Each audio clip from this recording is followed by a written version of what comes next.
السلام علیکم، SBS news کے ساتھ میں ہوں آمنہ بلوچ۔ آئیے نظر ڈالتے ہیں آج کی اہم خبروں پر۔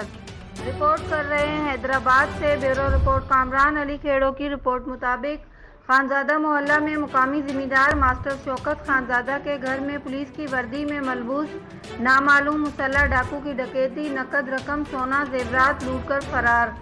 مزاحمت کرنے پر مقامی زمیندار ماسٹر شوکت خانزادہ اور ڈاکوؤں کا ایک ساتھی زخمی، ڈاکو بآسانی فرار۔ مقامی زمیندار ماسٹر شوکت زخمی کو اسپتال منتقل۔ ٹنڈو حیدر شہر کے خانزادہ محلہ میں مقامی زمیندار ماسٹر شوکت خانزادہ کے گھر میں پولیس کی وردی میں ملبوس نامعلوم 5 مسلح ڈاکوؤں کی لوٹ مار، نقد رقم، سونا، زیورات لوٹ کر فرار۔ مزاحمت پر مقامی زمیندار ماسٹر شوکت خانزادہ اور ڈاکوؤں کا ایک ساتھی زخمی، ڈاکو فرار ہونے میں بآسانی فرار۔ زخمی ماسٹر شوکت کو سول اسپتال منتقل کر دیا گیا ہے۔ شک کی بنیاد پر پولیس نے 2 افراد گرفتار کر کے تھانے منتقل کر دیا ہے۔